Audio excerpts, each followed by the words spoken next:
maybe about 5 to 10 minutes, just a short one. And the remainder of the time we will do meditation, chanting, or not, sorry, meditation.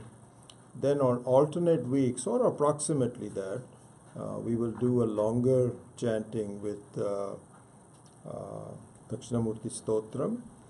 And the one I would like to really pursue, I've been thinking about it for a while, is that we will learn to chant, hopefully by heart, but in the beginning, just by following the Ashtottara Namavali, the 108 names of Dakshinamurti. And there, I think I mentioned it to you, that Swami Tattvavidananda Ji, on the request of Swami Dayanand, had given a commentary on each one of the 108 names. And many of you may already have it. I don't know if anybody has that book? It's the red cover. No, it's a blue color. Not the Dakshinamurti Stotram. Right, the Ashta. Okay, I have about 6 or 7 copies, and we'll have to see if we can get some more. Otherwise, we can hopefully just get copies made at we will ask Swami Tattvavidananda. And then I think on a regular basis, we need to have the meanings of each one of these 108 names, because they're all very significant. It's not just arbitrary. And so I think that will be nice to do. And so then we will have a transition from chanting to learning to chant, to understanding the meanings of the chants. That's really what it really comes down to. So that's what I'm planning to do. It might take us a couple of years to do all of that, because every now and then we will take up one of the names and then go over it to make sure that we are good about that. And for those of you that know Sanskritam, then I would request that you take that book and you actually see the very short commentary by Swami Tattvavidananda Ji on the meaning of it. But I think in addition to that, I might actually spend some more time, and maybe we'll make an English translation book out of it or something. I don't know yet. But anyway, the thing I wanted to do is that approximately every other week, we will do the full chanting of the 108 names of Dakshinamurti. And that, along with the Dakshinamurti Stotram, means that we will spend close to half hour doing the chanting. Okay? And then we will also mix it up with meditation. So today, since we are not quite ready yet, we will just start with a brief meditation, and then we will next week on. I will send you actually a copy of, hopefully I'll send it to you by email, a copy of the 108 names, so you can kindly print it, so I don't have to print all of them, and then we'll start with that next week. Okay, so let's do a short meditation today.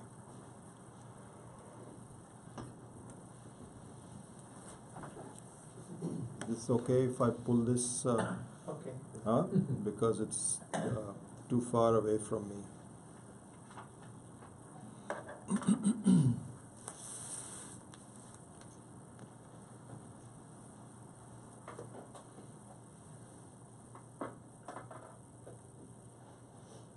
I don't know whether we should record it or not. I'm not sure. Anyway, let's do it.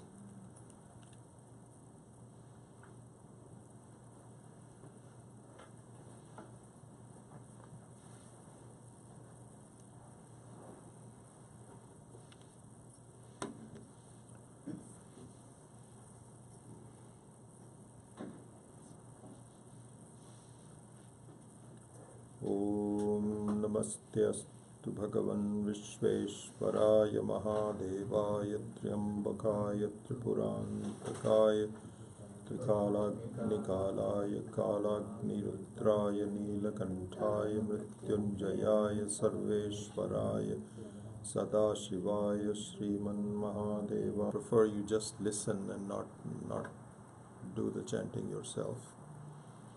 We have not done the meditation for a while. There's been some new people, so let us do today primarily the preparation for meditation. As you know, everybody has their own way of doing the preparation. So this is what I do, learned from Swami Dayanandji, and so let's revise it. So we will primarily do the preparation today and not the actual meditation.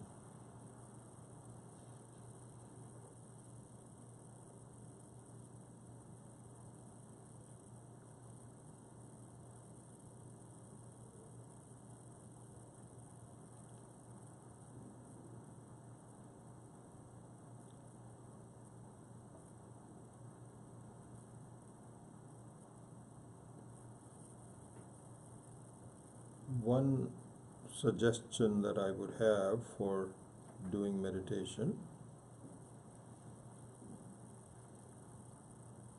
is do this every day.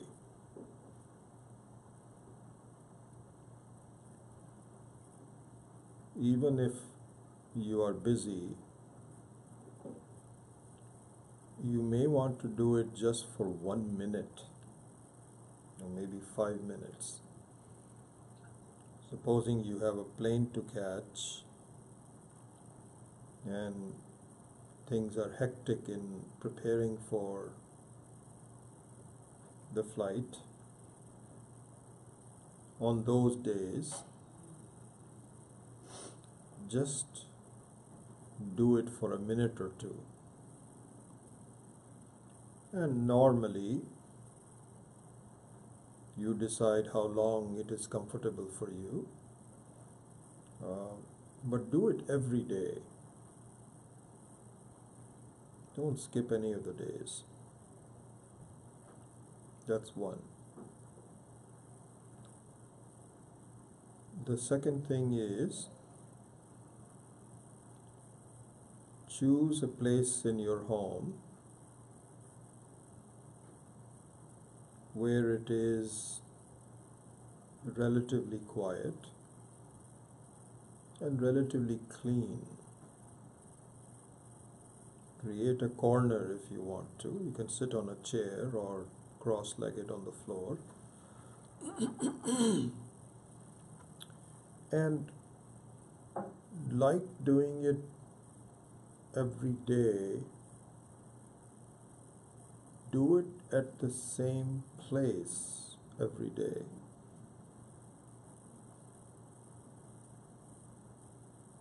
So that's number 2.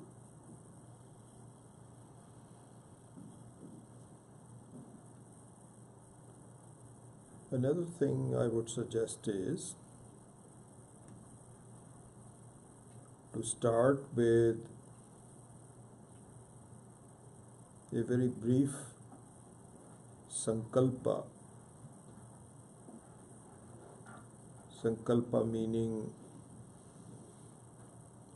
an instruction to your mind, which basically says the following: for the next some time, I'm going to do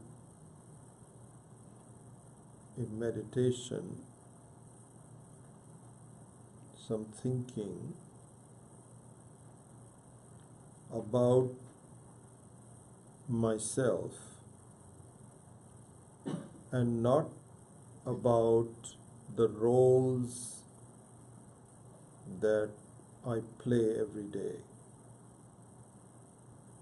Whether or not those roles are required or they are out of my own volition, my own thinking, regardless of that, this meditation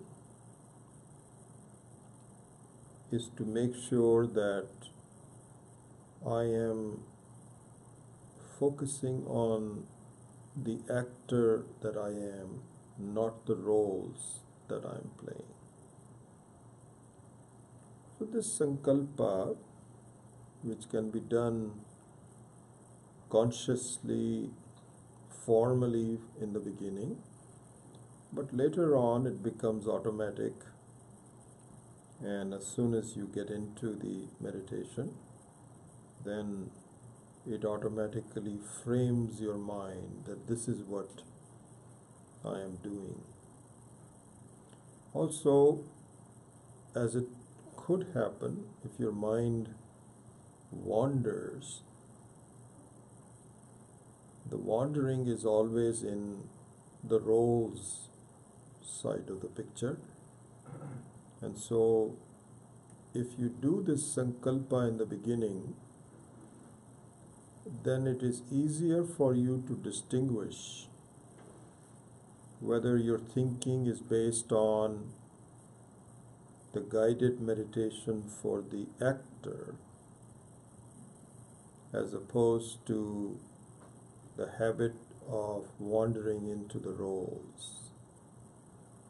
It will be easier for you to distinguish. So for that reason also, a formal sankalpa will be useful.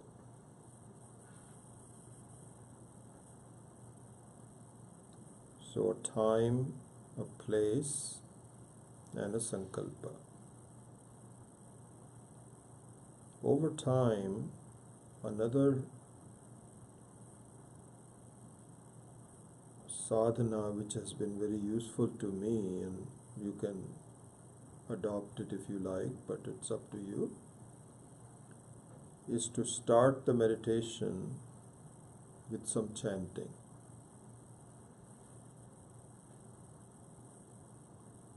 I have my own about 5 or 7 minutes of chants that I do, and I find it to be very effective. By the time I'm done chanting, my mind has become very focused on what I want to do. So that's something that I suggest to you. I've not done this all my life, but in the last few years I find this has been very useful to me. So you may want to look into that as well. Then the steps that we have previously gone through, which I will now revise, can be done. I find that over time I don't have to go through all of them. I can resort to anyone if I find that I am not quite ready to do meditation, or if you have become quite accustomed to doing these, then you don't have to do them. But those are the steps that we can quickly go through. So the first one is asanam, the sitting posture. And as you know, what we have said is, and instructions from Krishna to Arjuna also, is to find a posture, a sitting posture, neither lying down nor standing up, but a sitting posture, which balances two things. And it balances two things to mitigate two problems with meditation. One problem is that your body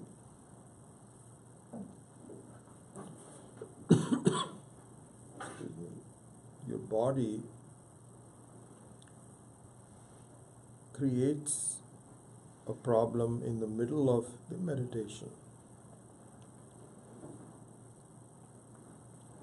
where it needs to be adjusted. There's some tension in some parts of the body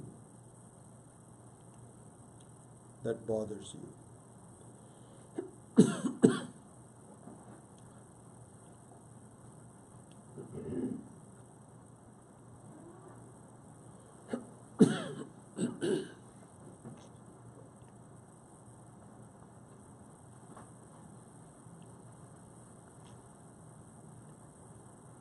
So this is one issue that you have to address.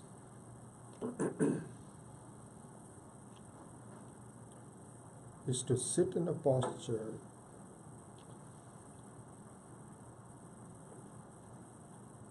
where the disturbance from the body is completely absent. You are able to maintain the posture without movement, without scratching, without any changes in the position. So this is one issue that we have to address. The other issue that we have to address is that there is a tendency for you to go to sleep during meditation.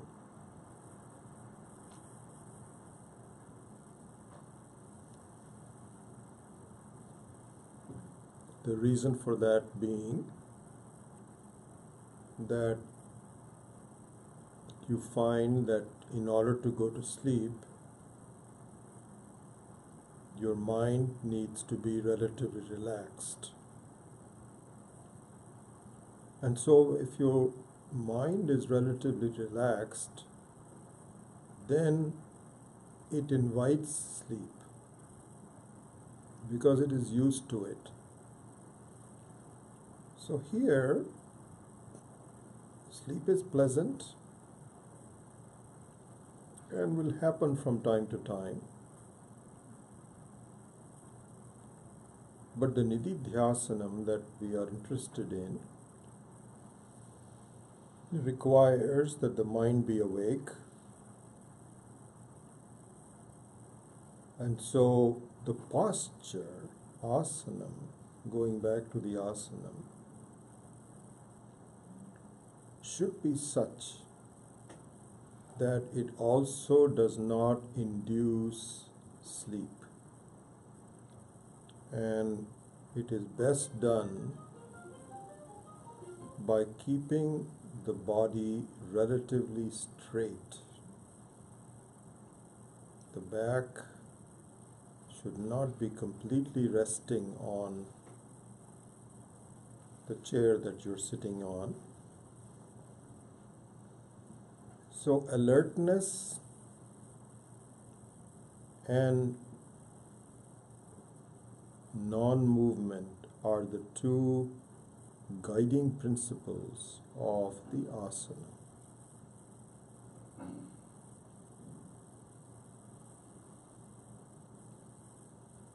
Then we go to the next step.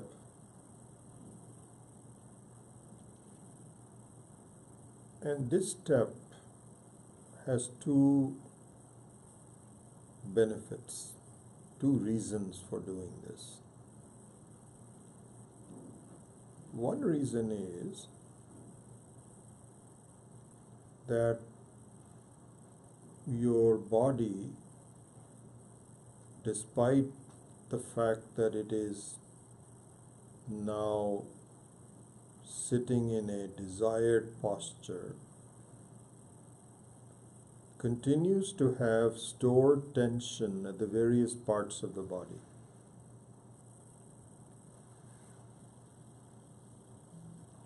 And you don't realize it until your mind becomes quiet and you're focusing on this disturbance carried by the tension stored in the body. So this step has two benefits. One is to become more sensitive to the unseen disturbance from inside the body. And the other one is to quieten the mind so that you are aware of paying attention to the tensions of the body. Two benefits.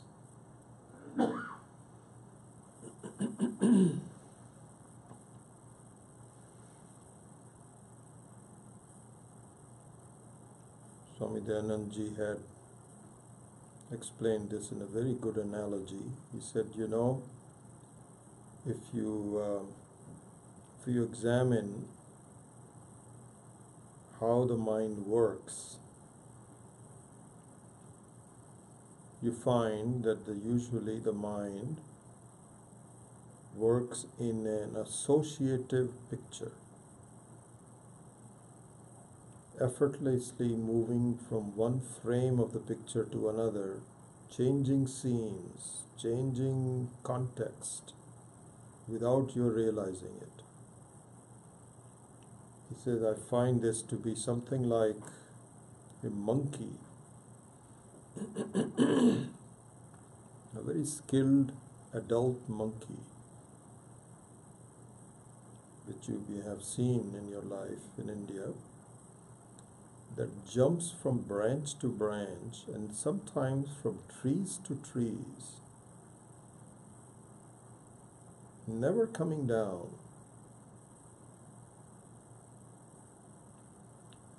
And so it finds a branch that is close to the other branch and it jumps to grab it, and so on.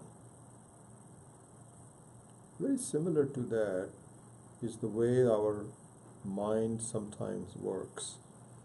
And it's not a problem in everyday life because that's how it is supposed to work. So you start thinking about the keys of the car, where are they? And then you start thinking about the car. Then you start thinking about, do you have enough gas? And you start thinking about the price of the gas.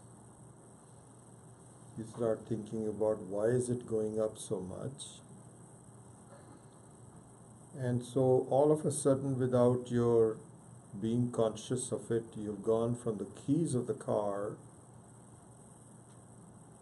to the supply of oil and why the oil is so expensive, gas is so expensive. So this wandering of the mind in some ways ignores the necessary aspects of your meditation, which is to be aware of the tension stored in your body. So this step, the next step, is to persuade the mind to follow your instructions and not be like a monkey moving around. And here, Swamiji had given us a very good instruction, which is in line with the fact that it is best not to force your mind to do anything, but to invite the mind to follow you. It's a much better way. And the way to do that is to focus on one sense organ that is prevalent throughout the body, which is the sense of touch. So you ask your mind, I am now going to focus on my sense of touch. It's a very beautiful gift given by Ishvara. The only sense organ which is prevalent throughout the body. So you now absorb the mind into appreciating this fact. You can look at the sense of touch of your body in the chair that you are sitting in.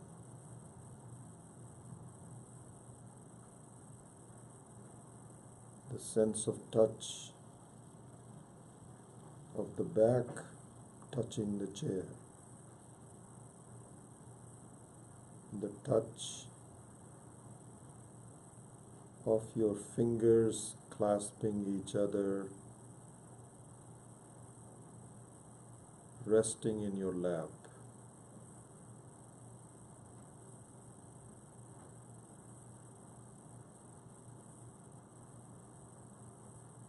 Then moving on to the subtle sense of touch of the two parts of your eyes,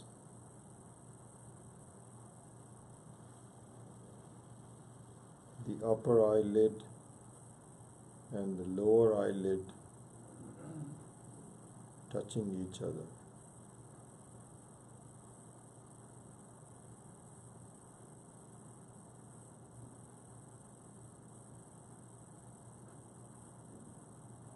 You can even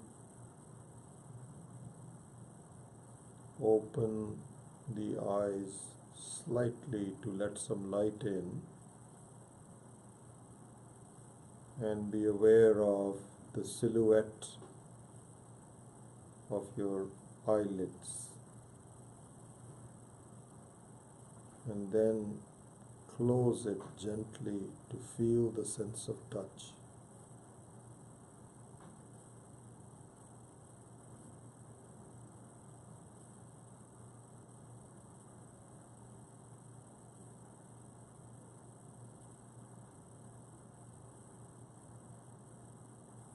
You can redo this a couple of times, few times.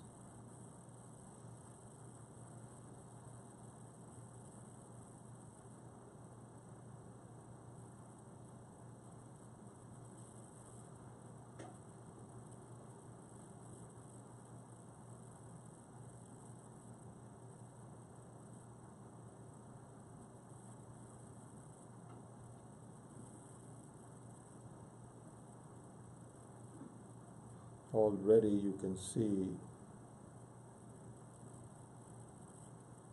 that your mind is not wandering around as much. It has a job to do, which is to be aware of the sense of touch.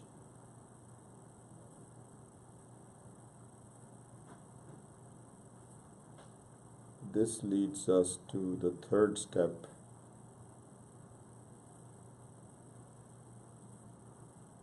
With this absorbed mind, you can now examine the stored tension within your body.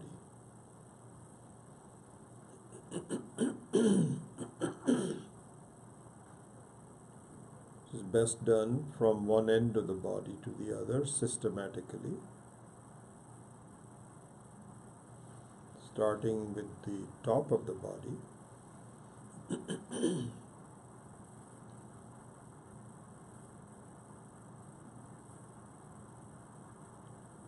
And be aware of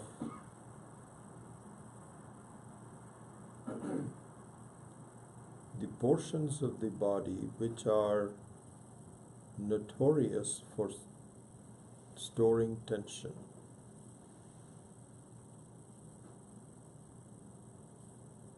The head, the temples, be aware of it.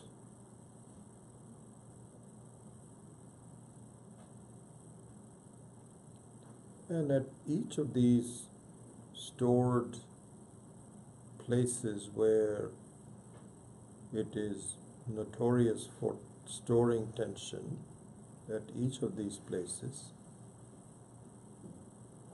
just by focusing the mind on it in a very subtle way, in a very supportive way, loving way to your own body, you'll find that the tension starts to melt away.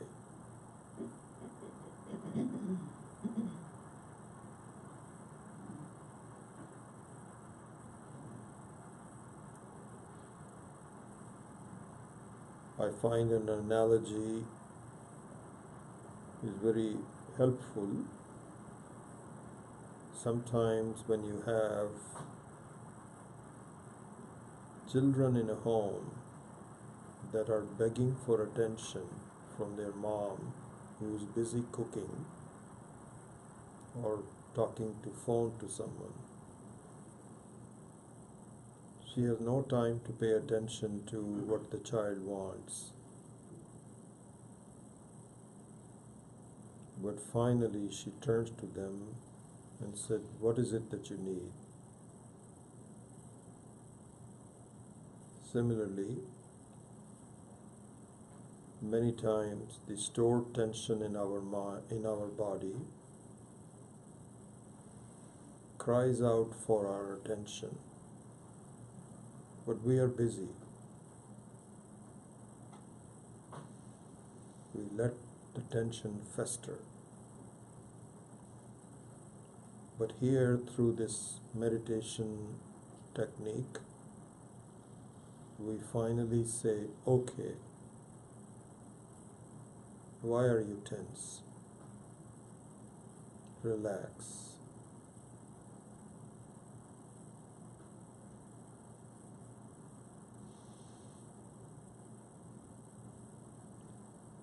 So you do this systematically from the top of the body,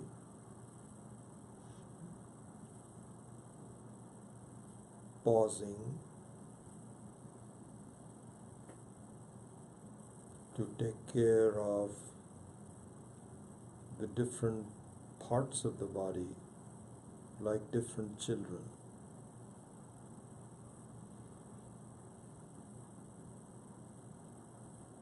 The stomach usually is a source of tension more than other places. Spend more time on it.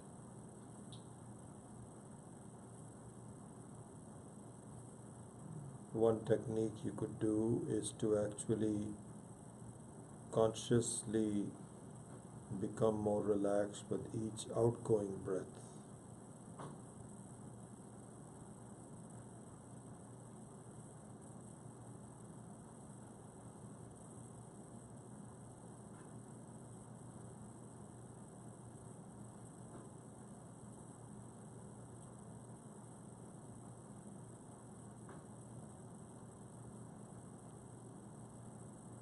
One very useful outcome of doing this systematically throughout your body is that it prepares you for looking at the body as a separate entity from you.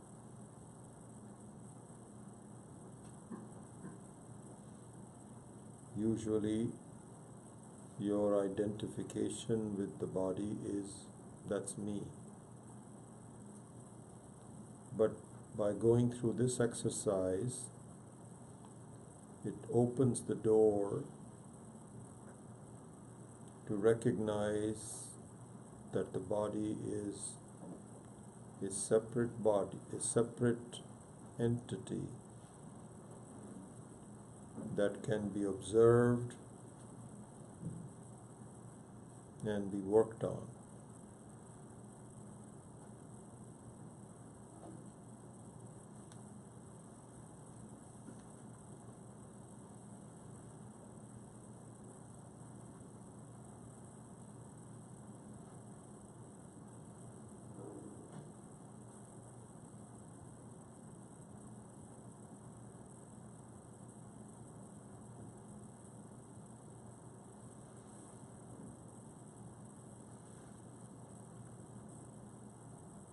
So these are some of the steps that may be useful to you as you prepare yourself for Nididhyasanam. There are a few other steps that we will go through next time in the interest of time.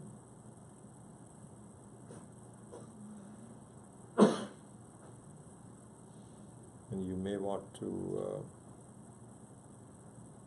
go through all of them, either in the beginning all of them or some of them, and eventually you will find that only a few things are needed for you to get into the frame of mind for doing Nididhyasana.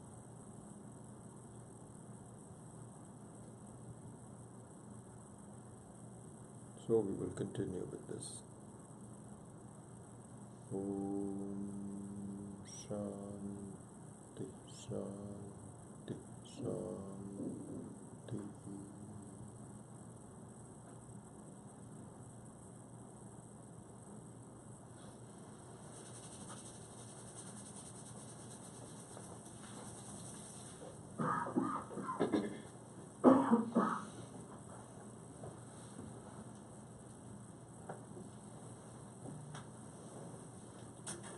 Om Shruti Smriti Purananam Alayam Karunalayam Namami Bhagavat Padam Shankaram Loka Shankaram Shankaram Shankaracharyam Keshavam Vadarayanam Sudra Bhashya Kritau Vande Bhagavantau Punah Punaha Ishvaro Gururātmeti Murti Veda Vibhagine Vyomavadyakta Dehaya Dakshina Murtaye Namaha Gukarastvam Yataro Vai Rukarastvam Nivartakaha Andhakara Nirodhitvad Gururitya Vidhiyate Sadashiva Samarambham Shankaracharya Madhyamam Asmadacharya Padyantam Vande Guru Paramparam. Om Shanno Mitra Shambharunaha Shanno Bhavat Varyama Shanna Indro Brihaspatihi Shanno Vishnurukramaha Namo Brahmane Namaste Vayo Tvameva Pratyaksham Brahmasi Tvameva Pratyaksham Brahma Vadishyami Ritam Vadishyami Satyam Vadishyami Tanmamavatu Tadvaktaramavatu Avatu Mam Avatu Vaktaram. Om Shanti Shanti Shanti. Sahana Bhunaktu Sahano Bhunaktu Sahaviryam Karavavahai Tejasvinavadhitamastu ma vidvishavahai. Om Shanti Shanti Shanti. Yas Chandasam Rishabho Vishwarupaha Chandobhyodhyamritaat Sambhavuva Samendro Medaya Spranotu Amritasya Devadharano Bhuyasam Shariram Me Vicharshanam Jivva Me Madhumattama Karna Abhyam Bhuri Vishruvam Brahmanah Koshosi Medhaya Pitaha Shrutam Me Gopaya. Om Shanti Shanti Shanti. Aham Rikshasya Reriva Kirtir Prishtam Gireriva Urdhvapavitro Vajiniva Swamitamasmi Dravinagum Savarchasam Sumedha Amrito Shitaha इति त्रिशङ्कोर्वेदानुवचनम् ॐ शान्ति शान्ति शान्तिः पूर्णमदः पूर्णमिदं पूर्णात् पूर्णमुदच्यते पूर्णस्य पूर्णमादाय पूर्णमेवावशिष्यते ॐ शान्ति शान्ति शान्तिः आप्यायन्तु मम अङ्गानि वाक्प्राणश्चक्षुः श्रोत्रमथो परमिन्द्रियाणि च सर्वाणि सर्वं ब्रह्मोपनिषदम् माहं ब्रह्म निराकुर्याम् मा ब्रह्म निराकरोत् अनिराकरणमस्तु अनिराकरणं मे अस्तु तदात्मनि निरतेय उपनिषत्सु धर्मास्ते मयि सन्तु ॐ शान्ति शान्ति शान्तिः वाङ् मे मनसि प्रतिष्ठिता मनो मे वाचि प्रतिष्ठितम् आविराविर्महेति वेदस्य महानीः स्तः श्रुतं मे मा प्रहासीः अनेनादीतेन अहोरात्रान् सन्ददामि ऋतं वदिष्यामि सत्यं वदिष्यामि तन्मामवतु तद्वक्तारमवतु अवतु माम् अवतु वक्तारमवतु वक्तारम् ॐ शान्ति शान्ति शान्तिः भद्रं नो अपि वातयमनः ॐ शान्ति शान्ति शान्तिः भद्रं कर्णेभिः शृणुयाम देवाः भद्रं पश्येमाक्षभिर्यजत्राः स्थिरैरङ्गैस्तुष्टुवागुंसस्तनूभिः यशेम देवहितं यदायुः स्वस्ति न इन्द्रो वृद्धश्रवाः स्वस्ति नः पूषा विश्ववेदाः स्वस्ति नस्तार्क्ष्यो अरिष्टनेमिः स्वस्ति नो बृहस्पतिर्दधातु ॐ शान्ति शान्ति शान्तिः यो ब्रह्माणं विदधाति पूर्वं यो वै वेदांश्च प्रहिणोति तस्मै तम्हदेवमात्मबुद्धिप्रकाशं मुमुक्षुर्वै शरणमहं प्रपद्ये ॐ शान्ति शान्ति शान्तिः नान्तः प्रज्ञं न बहिष्प्रज्ञं नो उभयतः प्रज्ञं न प्रज्ञानघनं न प्रज्ञं नाप्रज्ञं अदृष्टम् अव्यवहार्यम् अग्राह्यमलक्षणम् अचिन्त्यम् अव्यपदेश्यम् एकात्मप्रत्ययसारम् प्रपञ्च उपशमं शान्तम् शिवम् अद्वैतम् चतुर्थं मन्यन्ते स आत्मा स विज्ञेयः chant verses, Karika verses numbers 17 and 18.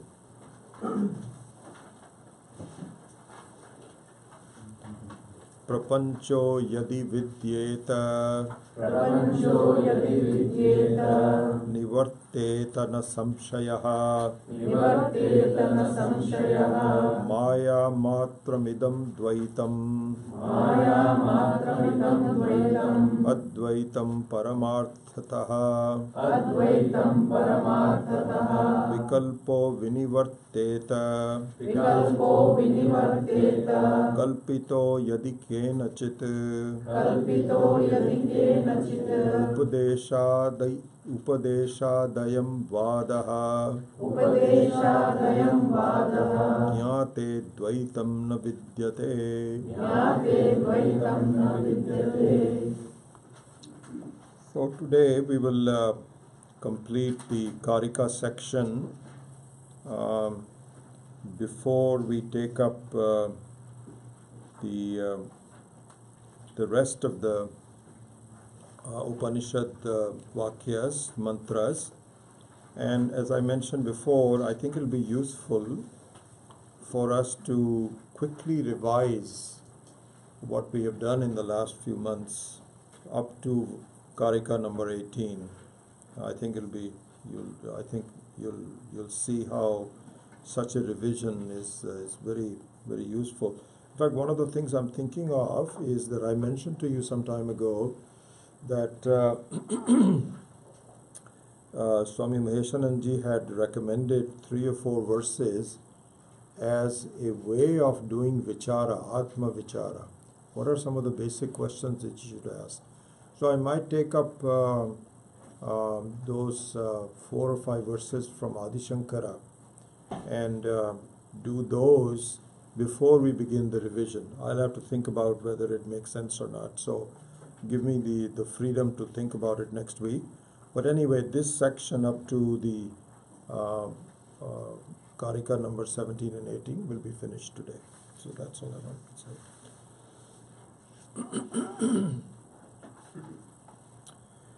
So if you look at how we go about solving problems in our life in general, you will find that it has 2 approaches. One is symptomatic relief, and the other one is inquiry into the disease itself. The symptomatic relief is relatively straightforward and does not require much inquiry. So you can just go to a pharmacist and say, I've got this pain, do you have anything for it? And he says, yep, aisle number 1A on the left hand side. And all you do is whichever is the cheaper. There's 3 or 4 different available, and then you just grab one of them and he says, okay. And it helps also. It helps. So, but if it continues to reoccur, then it requires more inquiry on your part. So that means that there is something going on, and just symptomatic relief is not enough. You have to really understand the very source of it with the disease. So now it requires more approaches. You have to either research it yourself, or you have to go to someone who helps you with it, and it requires a lot of analysis. They are specialists, and then you go into the very disease itself. Now, one of my friends was telling me that, really speaking, if you go to the doctors these days, they also Google the disease, just like you Google the disease. So the only difference is you don't know where to go for the Googling it. Whereas the doctors, they are already experts in it. They'll say, oh, this one. Reject this analysis, come with this one. But it's all, based on knowledge and database and so on. So our approaches to life's problems has these two elements. One is symptomatic relief, and the other one is a more systematic enquiry into the very disease itself. This is how we solve problems.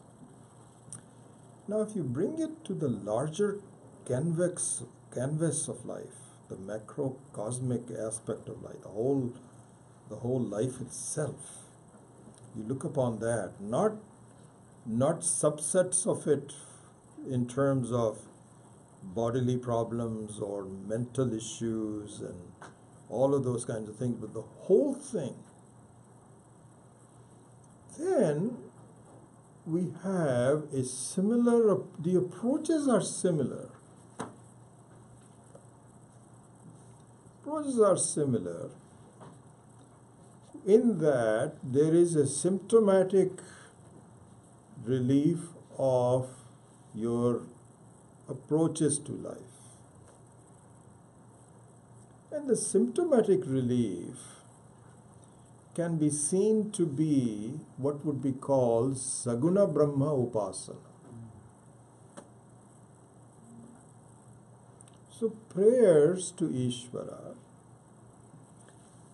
understanding the presence of Ishvara, understanding that my life and the Jagat, the various experiences in my life, are according to some structure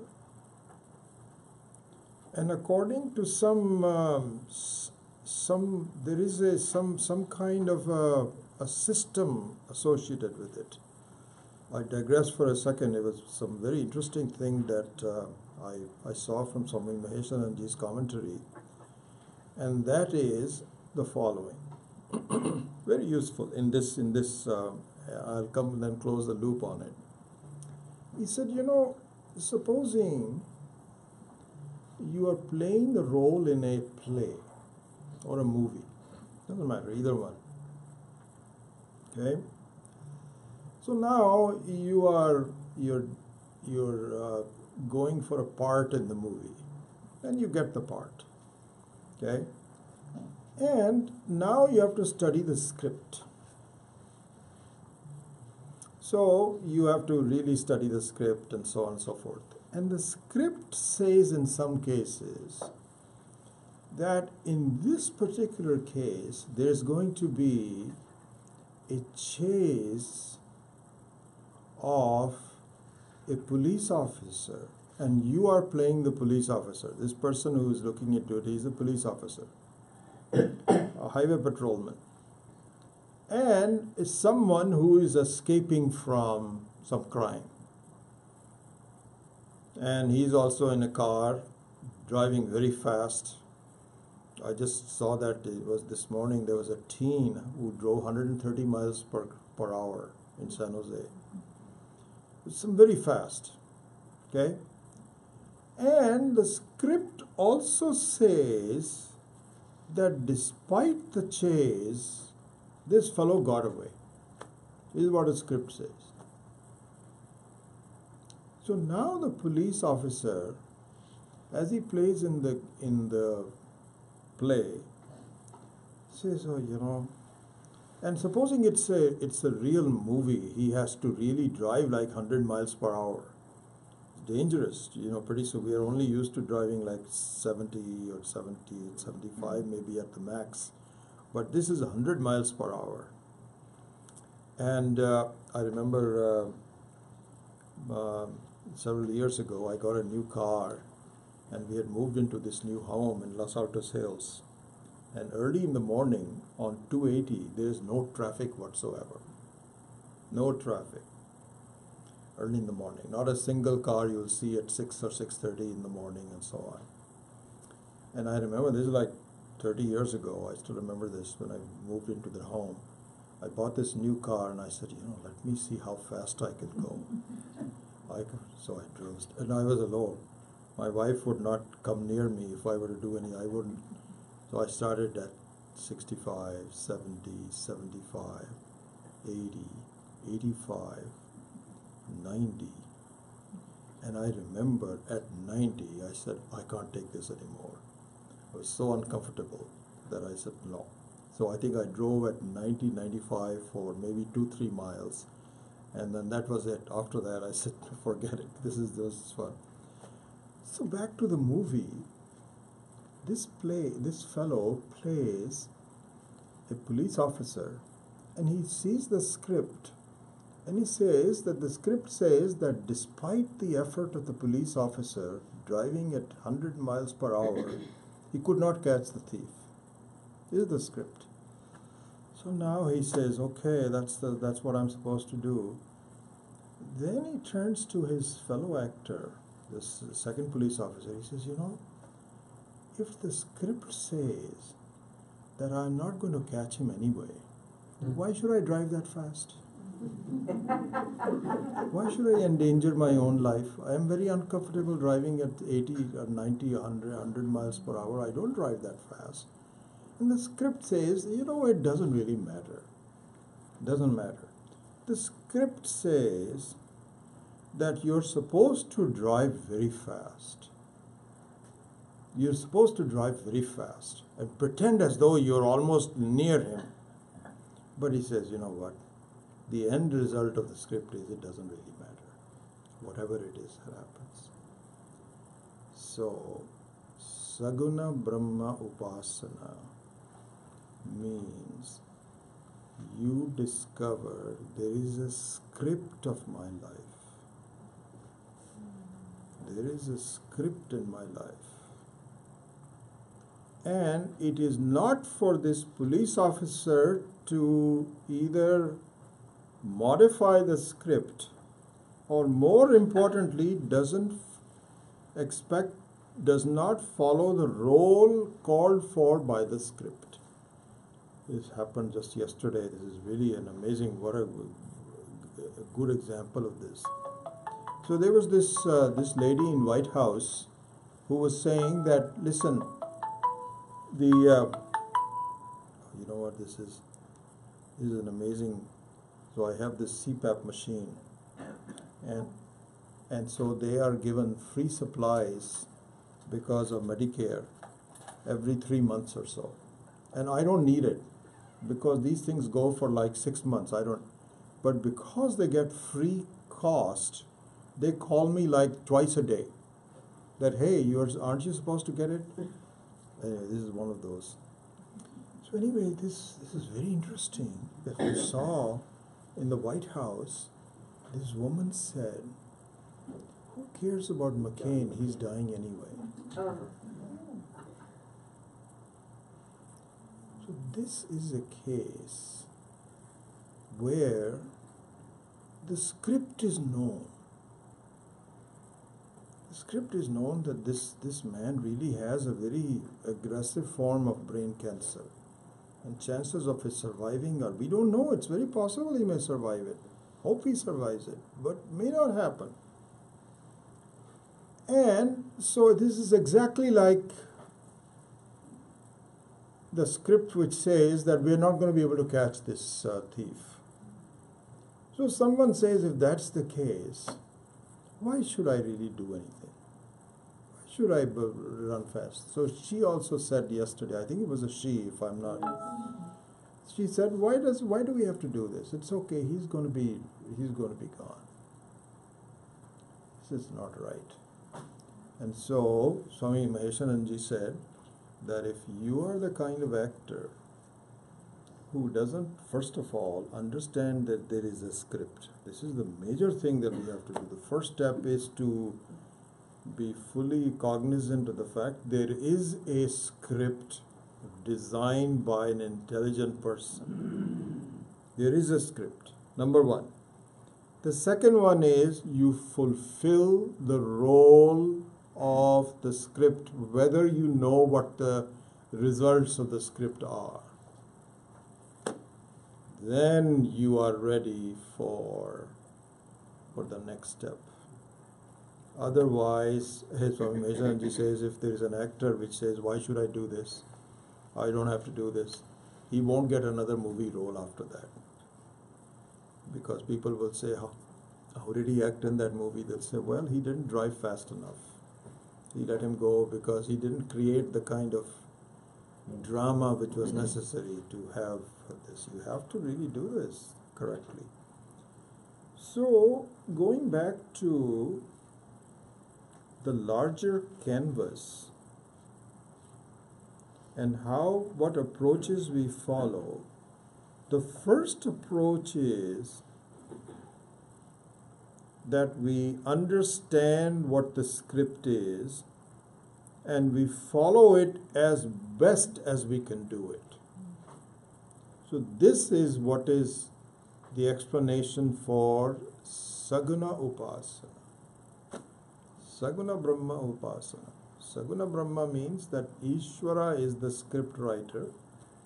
The whole world is his doing, and I better follow the script as best as I can. This is not a joke. This is a serious drama with people expected to play their roles very accurately. This is the first step. So this is what would be called symptomatic relief. If you do that, if you follow your script, you'll have a happy life. Relatively speaking, people will be very pleased with you. That means that whenever you find there is a friend in the hospital, you are the first one to go. Everybody will be very happy with you. Ishvara will be happy with you.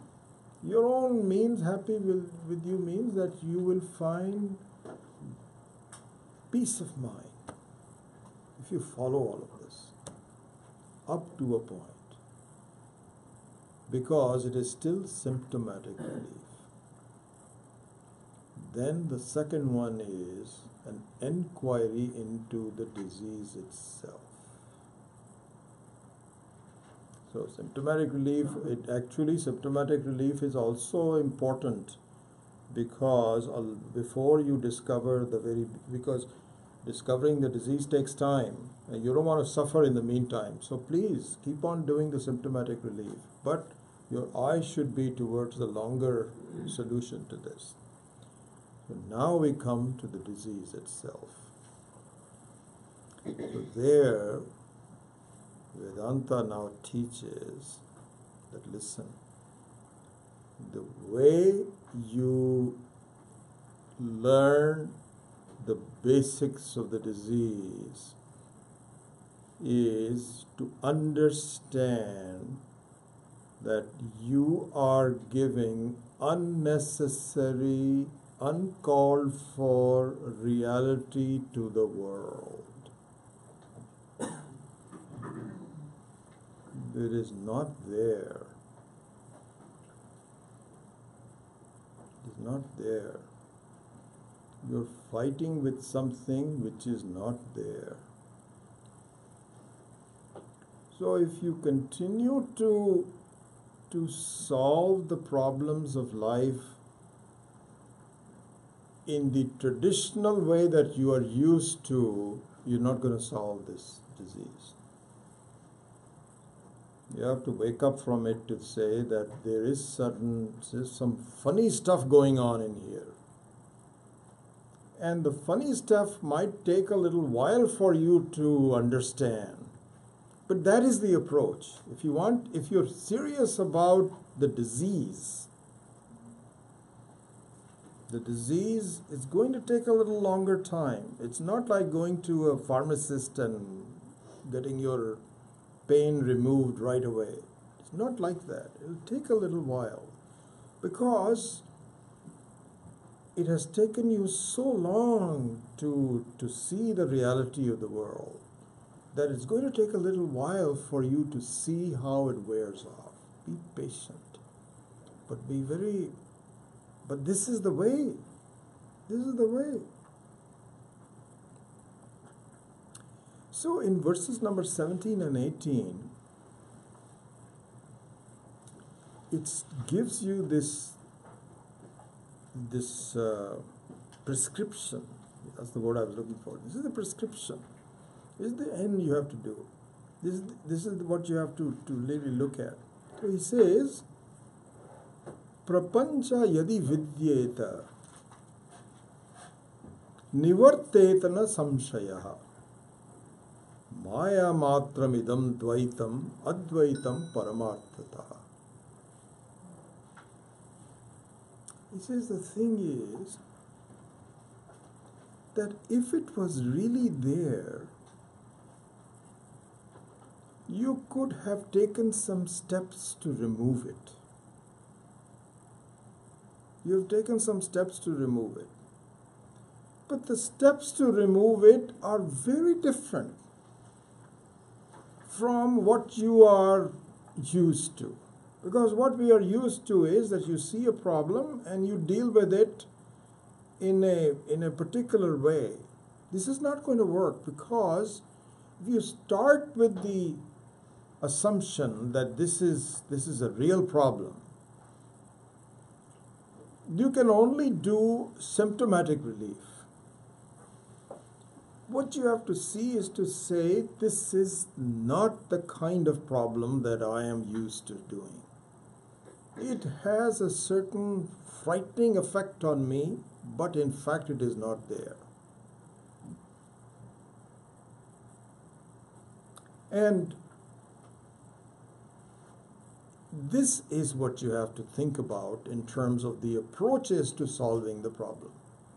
And the traditional approach of this is both in terms of fear and attraction. So two examples are usually given. Fear is the snake and the rope example. The snake and the rope example is fear. Here Swami Maheswaranji gave a very beautiful insight into this. He said, so look at this, Maya matram idam dvaitam. So what Maya does is it does some impossible things. Impossible things. You can never imagine what it can do. So don't keep on saying that this is, I can solve this by traditional ways. It's not going to happen, because it does some impossible things. How? In these two examples, Swami Maheswaranji pointed out, look at this impossibility that the Maya does. In the case of the rope and snake,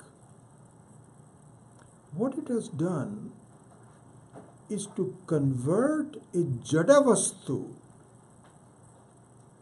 an inert thing, which is a rope, into a chetana vastu, which is a snake which is alive and it is biting, it has bitten me, or it is about to frighten me, or whatever. He says, what an amazing thing. How the jadavastu is made into an alive vastu. It is just amazing. Just because of ajnanam.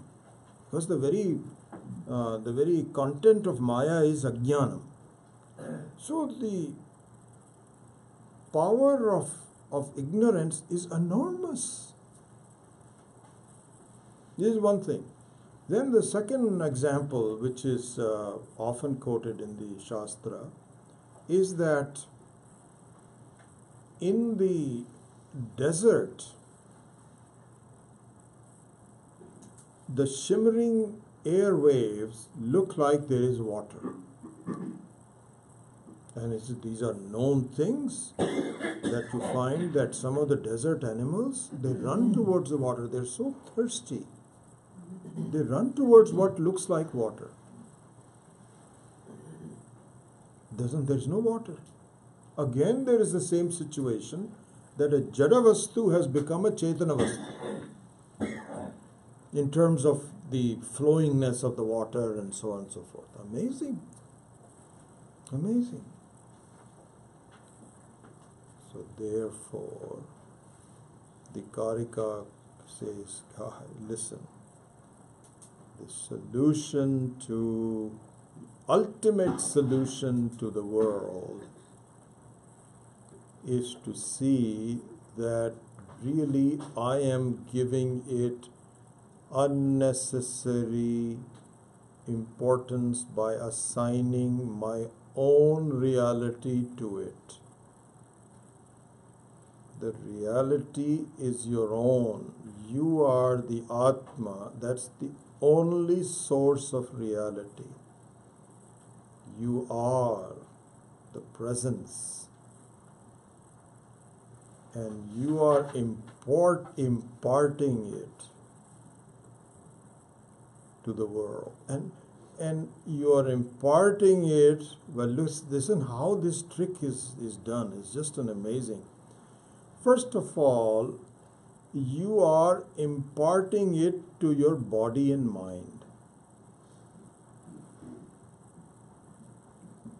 In the sense that due to this ignorance, you are infusing a jada vastu with life. The body appears to be alive. And the consequences are not easy to see because, for example, if somebody squeezes your hand, you feel pain. Somebody touches you, you feel the touch. So you feel, yeah, this is me. This is me.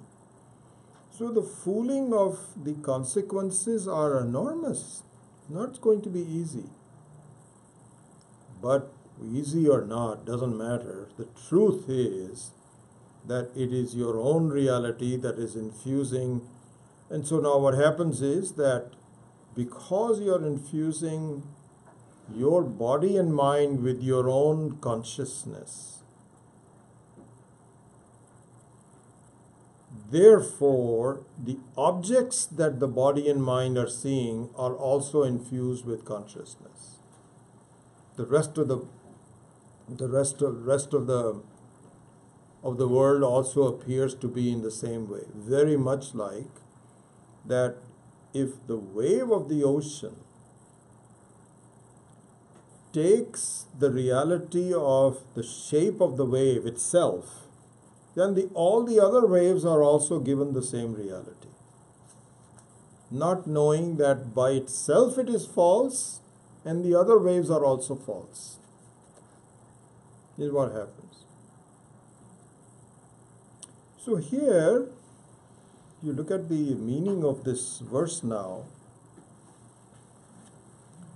Prapanchaha yadi vidyeta nivartetana samshayaha.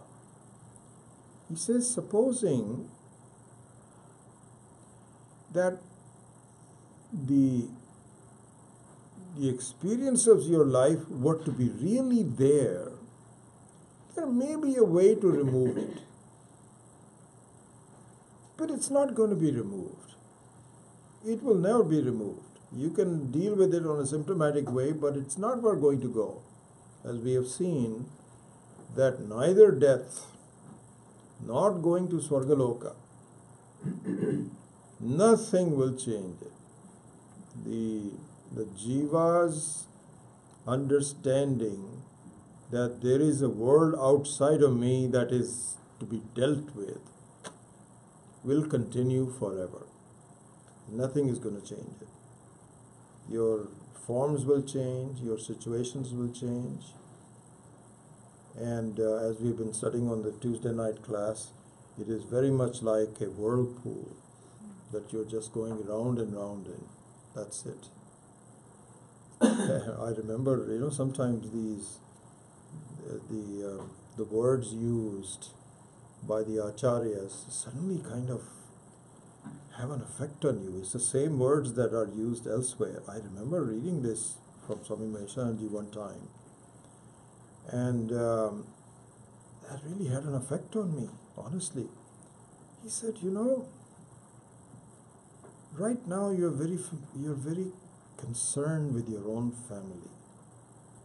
I have a spouse and children and grandchildren. Your whole world revolves around it. You have you've given them an importance. You evaluate yourself with respect to your relationships within that family. This is our family and friends are the world. Then we don't look for anything beyond that. This is what it is. He says, do you know how long you've been doing this? Do you have any idea how many different lives you've had with a similar kind of a setup? Where are they now? Are you concerned with them anymore? You have had really thousands, if not millions of lives where you've had families and spouses and so on and so forth. And not only that, you're going to have them again.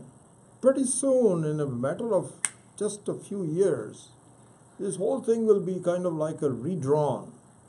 A new slate will come up. And nothing is going to change, just the setup will change. New spouses, new mothers, new fathers, new children, new grandchildren, that's it. And continue on. It's never going to go. But it is really just Maya Matra. Maya Matra means, if we look at the word Maya, Maya has lots of, it's one of those words that has so many different ways of looking at it. One of them is to decipher the two letters, Ma and Ya. So Ma means what is known. Ma means to know. Ma is the pratipat is the verb to know, and from here you say manam, pramanam means proof. Prakarshena manam is pramanam. Our Vedas is also called Ma, and so Ma means to know, to observe and to know, and Ya means the one which is just known. So the meaning of the word Maya is that it always has an appearance. There's an appearance of something. So appearance means that when you really look at it with some enquiry, it is not there. But it has an appearance. This is what Maya means. So, for example, supposing, you got fooled by a rope being known as a snake. Supposing you got fooled by it. And somebody says, no, you made a mistake. This is not a snake. All of a sudden, the Chetana Vastu becomes the Jada Vastu as it was. Now, supposing this person says, that is amazing. How did I get fooled? I want to do a research on that. I want to do some research on it. He says, okay, do it. What are you going to do? Well, I want to really, first of all, you cannot recreate it. That's another thing. Every experience is a brand new one. Secondly, even if you were to recreate it, how are you going to do it? So you will do some fundamentals of, biology? No, science? Well, maybe physics and so on and so forth. You cannot even begin to do it. It's not possible. It just happens. So therefore, this is exactly what happens, that all of the world is busy understanding how the world works. And they are saying we are close to it. We are very close to it. And so then there is the Heisenberg uncertainty principle. The Heisenberg uncertainty principle is that what they found is, which is really the truth, is that if you really analyze the very basics of the reality of particles, sometimes it's a wave, and sometimes it is a vastu. It's a particular point. Sometimes it's a wave, sometimes, and where it is one, where the other one, you don't know. But they're saying it is uncertain only because we don't know it yet. We are looking into it. we're looking, some more PhDs are awarded in some approaches to the uncertainty. Because they feel, no, this is going to be solved. We're going to solve it sooner or later. Absolutely going to happen. And what Vedanta says is that Maya is anirvachaniya. Can never be done. Don't bother it. Can never be done. It is always an appearance. You can never completely analyze the snakiness of how it happened. How did it happen? This is very fundamental to ignorance. That if you, for some reason, you do not know the reality of what you're looking at, then the appearance can take you for a ride. So similarly, our approach to life should be, I am not going to solve it. And one can ask, what do you mean I cannot solve it? Where am I solving it? Because I am bothered by the problems occurring in my life. And I want to solve it. I am able to solve it on a case-by-case basis. But just like a symptom, it comes up again. And I keep on solving it in the only way that I'm aware of, which is confronting it, dealing with it on a situation-by-situation basis. So our Shastra says, haven't you had enough? Shouldn't you look into the real cause of it? And you say, yes, I do, but how? So Shastra says that really you are imparting unnecessary importance to the world. Really? You mean how will that help? By seeing that your world is like a dream, reflecting your own reality.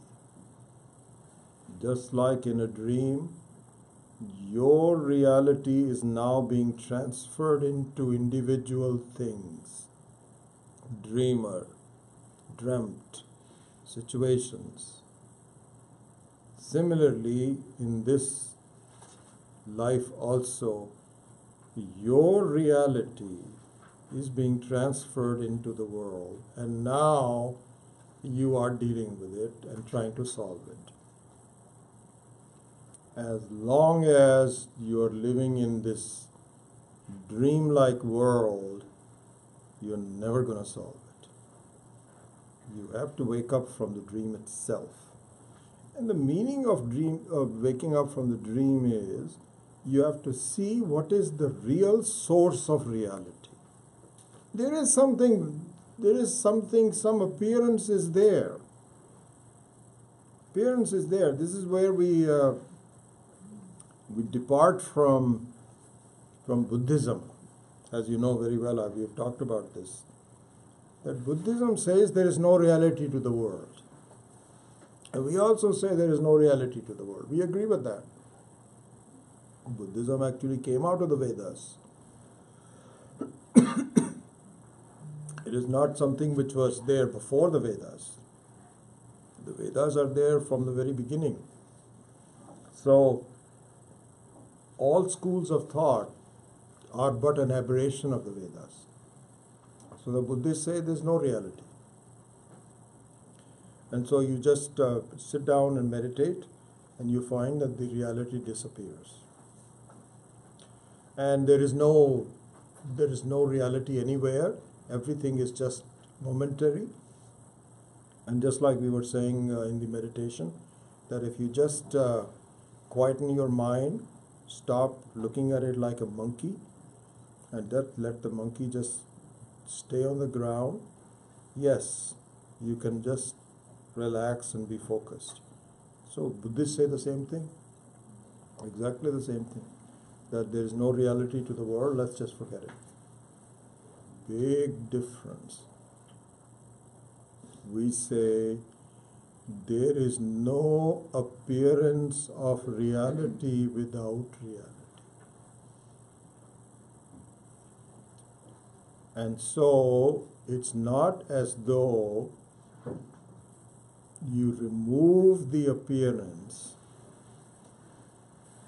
but you see the real source of the reality.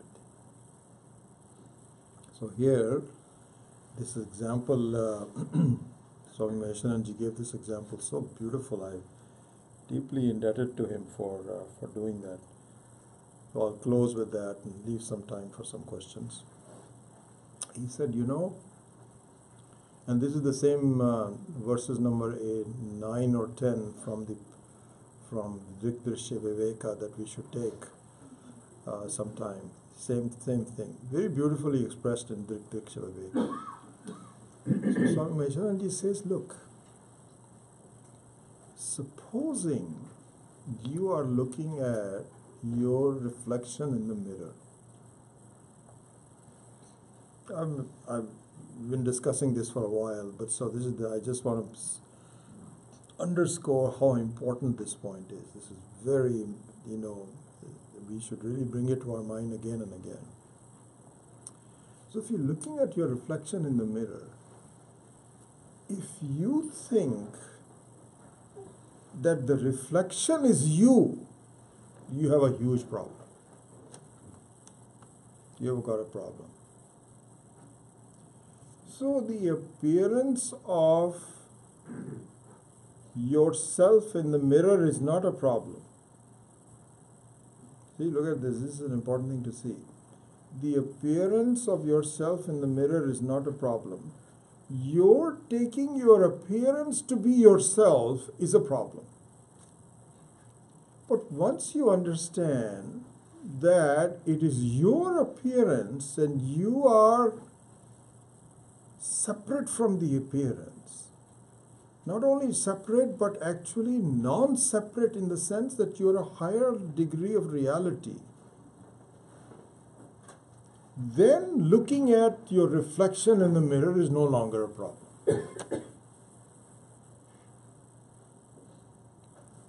So therefore, this point, for example, this is a highly discussed point on Jivan Mukti. Because there are people who feel that the only way to remove the Dvaita, like the Buddhists say, is to just completely, yogis and Buddhists both say, is to be completely away from Dvaita. And it's possible to do it. You just keep on, just ignore everything. We say no. That is exactly like saying that the only way I would feel comfortable is my reflection does not occur in the mirror. It shouldn't matter to you because you've already, this is just a false objective. A false object rather, not objective, false object. And so, this is the trend of it. He says, Prapancha yadi vidyeta nivarteta na samshayaha maya matramidam dvaitam advaitam paramarthata. He says that if you see the reality of yourself as something which does not change, and you are the one that is imparting your reality to the world, you are now well underway for complete freedom. So that's the trend and the thinking and so on. I was hoping to do both the verses today, but I think that there's not that much more to be done on the verse number 18. So we will continue with this next time, and then we will see the start of the revision of it, and perhaps, as I said earlier, take up these 4 or 5 verses on the very process of doing Atma Vichara, which Adi Shankara had summarized, and Swami Maheshananji really recommended. So I might take it up either at this time or some other time that we will do later on. With that, I close off today's talk. Om Swasti Prajabhyah Paripalayam Nyayena Margena Mahim Mahishaha Go Brahmanebhyah Shubhamastu Nityam Loka Samastha Sukhino Bhavantu Kale Varshatu Parjanyaha Prithvi Sasya Shalini Deshoyam Shobharahitaha Brahmana Santu Nirmaya Sarve Bhavantu Sukhinah Sarve Santu Niramaya Sarve Bhadrani Pashyantu Ma Kasyid Dukkha Bhavet Asato Ma Satgamaya Tamaso Ma Jyotirgamaya Mrityo Ma Amritam Gamaya Om Purnamada Purnamidam Purnat Purnamudachyate Purnasya Purnamadaya Purnameva Vashishyate Om Shanti Shanti Shanti Hari Om